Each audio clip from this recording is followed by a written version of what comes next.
नमस्कार दोस्तों, मैं अतुल शर्मा स्वागत करता हूं आपका आपके चैनल मेरी भक्ति यात्रा में। मेरी भक्ति यात्रा का सफ़र बहुत आगे निकल गया। 14,247 मेंबर्स आज जुड़ चुके हैं इस सफ़र में। और हमें पूरी आशा है कि जो भी लोग हैं हमारे साथ, वो एक नई जो भक्ति की ज्योत है वो खुद में तो जलाएंगे, साथ में औरों को भी जो भक्ति की जो ज्योत है उससे प्रकाशित करेंगे। दोस्तों, क्या होता है कि आजकल जो समाज है वो बदल रहा है, चीज़ें बदल रही हैं। अब टेक्नोलॉजी का ज़माना है, ऐप्स आ गई हैं, मोबाइल फ़ोन्स आ गए हैं, हाई स्पीड इंटरनेट आ चुका है। तो धीरे धीरे जो चीज़ें हैं, वो जो बच्चे हैं हमारे, वो इन्फ्लुएंस हो रहे हैं। आजकल हम देखते हैं कि जो पैर छूने की, जो बड़ों के पैर छूने की प्रथा है, वो धीरे धीरे समाप्त हो रही है, विलुप्त होने के कगार पर जा रही है।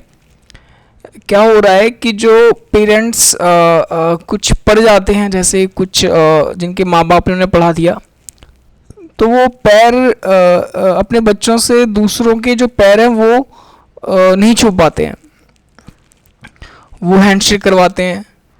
मतलब एक तरीके से बराबरी का रिश्ता, चाहे कोई भी बड़ा हो, वो मना करते हैं कि आप पैर मत छुओ, हाय हेलो हैंडशेक कर लीजिए। तो कहीं ना कहीं वो अपने जो जनरेशन्स हैं, जो अपने बच्चे हैं, उनको कहीं ना कहीं एक ऐसे मार्ग पर ले जा रहे हैं जहाँ जो संस्कारों से विहीन है। दोस्तों मित्रों, जो पैर छूने की जो परंपरा है वो तो पता नहीं कब से चली आ रही है हमारे सनातन में। और हमेशा जो छोटे हैं वो हमेशा झुक के बड़ों के पैर छूते हैं, चाहे वो माँ हो, बड़ा भाई हो, पिताजी हो, या कोई भी बड़ा रिश्ते में हो, तो उसके पैर छुए जाते हैं। लेकिन धीरे धीरे जो ये परंपरा है वो जो नए जो ट्रेंड चल रहा है उसमें समाप्त की जा रही है।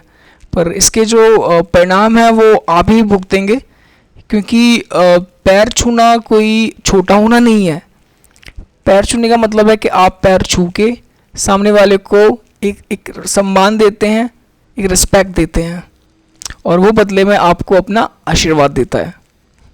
आप किसी के पैर छूएंगे तो वो आपका दिल से आशीर्वाद देगा, आप किसी से हाय हेलो करेंगे तो वो आशीर्वाद नहीं देगा, और आशीर्वाद ही आपको लगते हैं। आशीर्वाद से ही भाग्य आता है।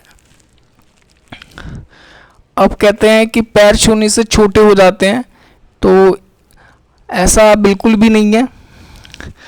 जब रामायण में जब भगवान राम जब समुद्र पार कर रहे थे लंका जाने के लिए, तो उन्होंने भी जो शिव जी हैं उनको अपना आराध्य माना, जबकि शिव जी अपना आराध्य विष्णु जी को मानते हैं और विष्णु जी अपना आराध्य शिव जी को मानते हैं। दोनों एक दूसरे के आगे अपने आप को छोटा दिखाते हैं और दोनों एक दूसरे को नमस्कार करते हैं और एवं पैर भी छूते हैं, लेकिन इससे कोई बड़ा या छोटा नहीं हो जाता।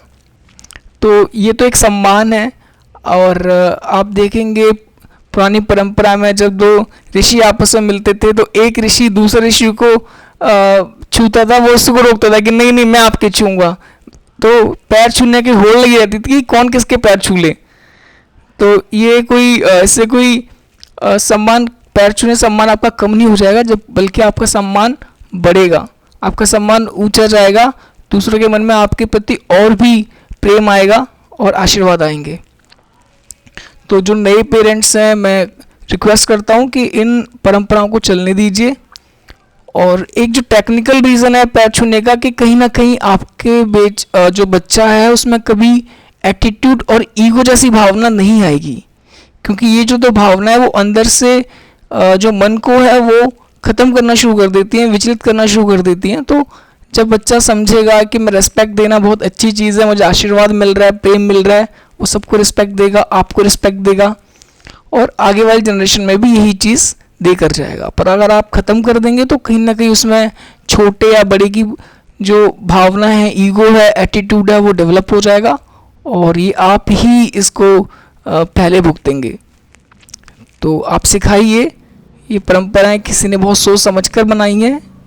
जब भगवान अपने को बड़ा नहीं समझते, तो हम तो बिल्कुल सामान्य मानवीय हैं, सामान्य मानव हैं। तो इन परंपराओं को आगे लेके जाइए और सम्मान दीजिए, पैर छूइए। अगर आपको लगता है कि सामने वाला व्यक्ति हमसे बड़ा है, उसके पैर छूइए। नमस्कार, राधे राधे, जय श्री राम।